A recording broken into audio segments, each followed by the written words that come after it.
We've all seen the romantic comedy about the work-obsessed female who's uptight, unlovable, and of course, single. Besides the fact that this woman is nowhere to be found in real life, she's become rather common in the romantic comedy genre. Some actresses appear to be perfect for the role and play it in several films. One actress who comes to mind when we think uptight, career-obsessed woman is Cameron Diaz. She appears in several films such as The Holiday, What Happens in Vegas, and The Other Woman, and plays a type A neurotic control freak who cares about her job above everything else. What's interesting is Cameron Diaz has also played the fun, carefree girl in several films, such as Charlie's Angels, The Sweetest Thing, and There's Something About Mary. In these films, she's nearly the opposite of the career woman she plays in the previously listed romantic comedies. Let's take a look at how Cameron Diaz's appearance changes based on her role. When playing the work-obsessed career woman, she wears very neutral makeup, boring clothes, and always appears tense.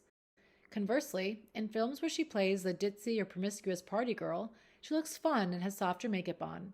Her clothing even changes based on the role she's playing.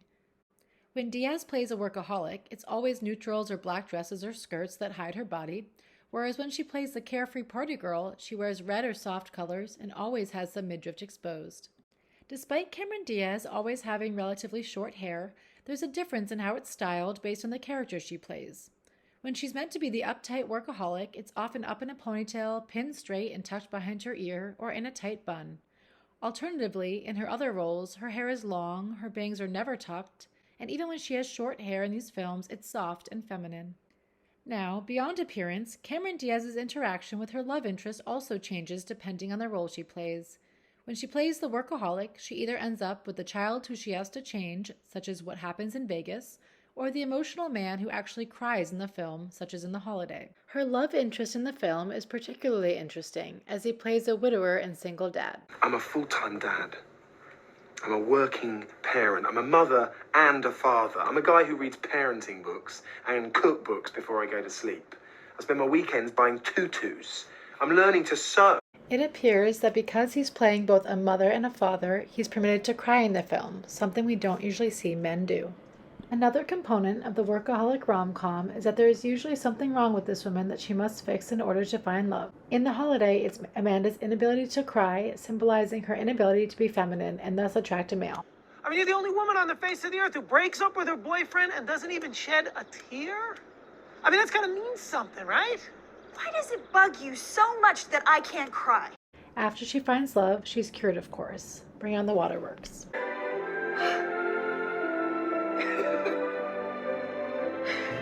Cameron Diaz is not the only actress who seems to have a knack for playing the work-obsessed career woman. Katherine Heigl, Sandra Bullock, and Taraji Henson have also played the work-obsessed career woman who cannot find love. In some of their films, even when not playing the workaholic, their characters still come off as type A or even a little crazy. This is true of Katherine Heigl in 27 Dresses or Life as We Know It, and Sandra Bullock in 2 Weeks' Notice. In The Ugly Truth, Katherine Heigl plays an uptight single movie producer who repels men and requires coaching from a man on how to make herself more attractive and likable.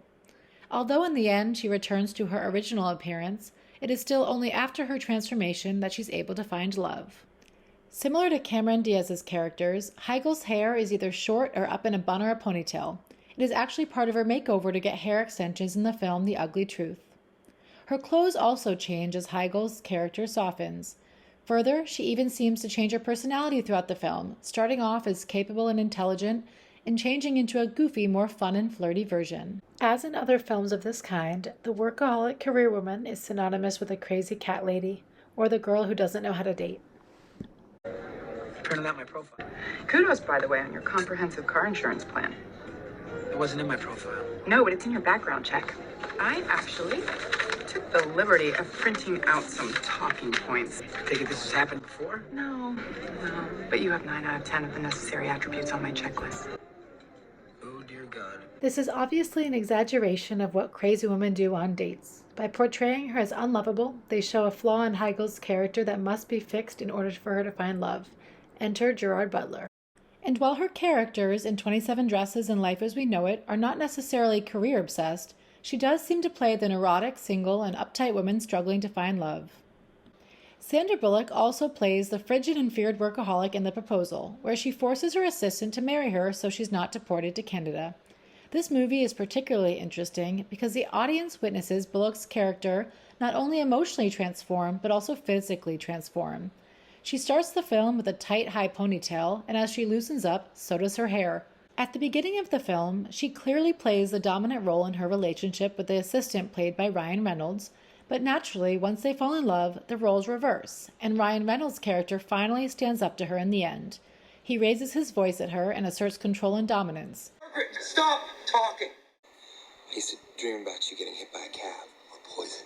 Oh, that's nice. Yeah, I told you to stop talking. You don't really want to be with me. Yes, I do. There's a reason why I've been alone all this time. I'm comfortable that way. I'm scared. Me too.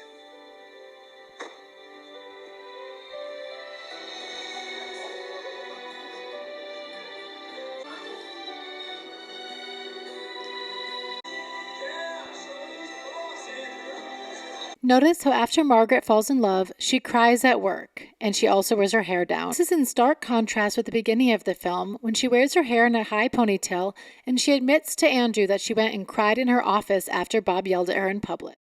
Although not necessarily the career-obsessed workaholic in 2 Weeks' Notice, her character is clearly very intelligent and career-driven. She starts the film with a masculine appearance, but as she falls in love with Hugh Grant's character, her appearance softens so that she can become lovable.